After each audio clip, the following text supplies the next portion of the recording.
നമസ്കാരം. അസ്സലാമു അലൈക്കും. പിന്നെ 5 ആഗസ്റ്റ് 2025, അതായത് എയർടെൽ ഫോണിനും ജിയോ ഫോണിനും റേഞ്ച് ഇല്ലാത്തതുകൊണ്ടാണ് ഇങ്ങനെ വീഡിയോ എടുക്കുന്നത്.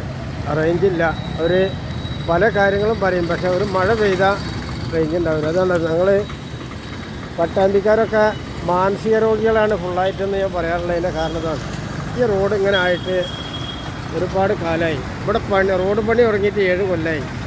ഒരു റോഡല്ല, അത് മുഴുവൻ കുണ്ടെടുക്കുക. ചില കുണ്ടുകളൊക്കെ എന്ന് പറഞ്ഞാൽ ഭയങ്കര വലുപ്പമുള്ളതാണ്. മുഴുവൻ റോഡ് അങ്ങനെയാണ്, ഏകദേശം 2 കിലോമീറ്ററോളം. പകരമുള്ള ആളുകൾക്ക് പോകാനൊരു പകരം റോഡില്ല. ഒരു റോഡ് ബന്ധായത് തന്നെ. ആയിക്കൂടെ ഈ പിണറായി വിജയൻ്റെ മാതിരിയുള്ള മുഖ്യമന്ത്രിമാർ വന്ന വലിയ കഷ്ടതയുള്ള റോഡുണ്ടോ, ഒരു ഇതായിട്ട് പോകാൻ പറ്റില്ല. ഇവിടെ നിന്ന് മേപ്പെട്ട് കൃഷിഭവനിൻ്റെ അതിലൊക്കെ ഇതിലും വലിയ കഷ്ടമാണ്. കണ്ടോ റോഡ് കിടക്കുന്നുണ്ടോ? ഒരു എമർജൻസി ഒരു ആശുപത്രിയായിട്ടുള്ള ഒരാളേക്ക് പോകാൻ ഇതിലെ പറ്റില്ല. റോഡെന്ന് പറഞ്ഞാൽ വളരെ മോശമുള്ളതാണ്.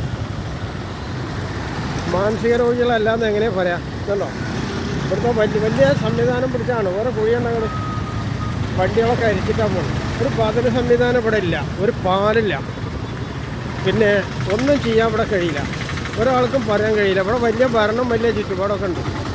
ഇത് കംപ്ലീറ്റ്. അതേ സ്ഥാനത്ത് മെഡിക്കൽ തട്ടിപ്പ് കേന്ദ്രങ്ങളൊക്കെ അതിൽ നിറച്ച കിടക്കുന്നുണ്ടോ, മുഴുവനും മോശം.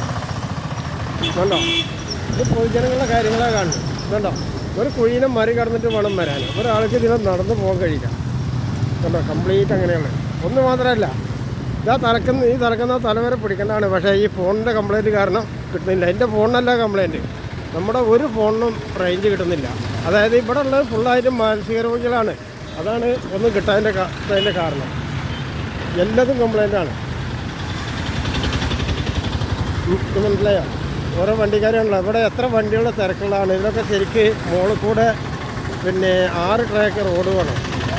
ഇതിൻ്റെ മുകളിൽ കൂടെ 6 ട്രാക്ക് റോഡ് വേണം. വണ്ടികളിങ്ങനെ കടന്നു പോകണ്ട, 2 സൈഡിൽ കൂടി പോകണ്ട. കണ്ടോ വണ്ടികൾ വരുന്നുണ്ട്, അരിച്ചരിച്ചിട്ടാണ് വരുന്നത്. 16 സ്ഥലത്ത് കൂടെ വണ്ടി വന്നാൽ കൂടെ പോകാൻ പറ്റില്ല. റോഡ് മുഴുവൻ കുണ്ടുകുഴിയാണ്. ഒന്ന് മാത്രമല്ല, മുഴുവൻ റോഡുകൾ. ഒരു റോഡിനും അഴുക്കുചാലില്ല, അതിന് മോഡില്ല.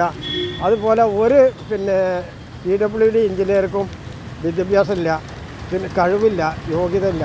പറയുമ്പോൾ 350 കോളേജിൽ അവർ 35,000 കോളേജിൽ വിദ്യാഭ്യാസം പഠിച്ച സർട്ടിഫിക്കറ്റൊക്കെ ഉണ്ട്. പക്ഷേ വിവരം വേണ്ടേ, അഴുക്കുചാല് വേണ്ടേ? ഈ മുഴുവൻ അഴുക്കുചാല് കണ്ടപ്പോൾ ഒരു കഷ്ണം അഴുക്കുചാല് തടഞ്ഞു കിടക്കുക. അതിൽ കൂടെ വെള്ളം പോകാനുള്ള ഒന്നുമില്ല.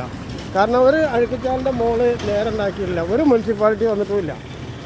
അപ്പോൾ ഇത് പരിഗണിക്കണം. ഇവിടുത്തെ പൊതുജനങ്ങളുടെ കാര്യങ്ങൾ നോക്കണമെങ്കിൽ അതിന് ശക്തനായ ഒരു മുഖ്യമന്ത്രിയാണ്. അത് ഇവിടുത്തെ കോൺഗ്രസ്സുകാരെ കൊണ്ട് സാധിക്കില്ല, ലീഗുകാരെ കൊണ്ട് സാധിക്കില്ല, CPM-നെ കൊണ്ട് സാധിക്കില്ല എന്ന പോലെ തെളിയിച്ച് ഇനി 10,000 കൊല്ലം CPM-ന് ഭരണം കിട്ടിയാലും ഒന്നും നേരെ ചെയ്യാൻ അവരെ കൊണ്ട് സാധിക്കില്ല. അതിന് വിവരമുള്ളവരൊന്നും അതിലില്ല. മുഴുവൻ എംബോക്കിയല്ല, നാറികളാണ്, പരനാറികൾ. എനിക്കിത് പറയാതിരിക്കാൻ വയ്യ. അസ്സലാമു അലൈക്കും.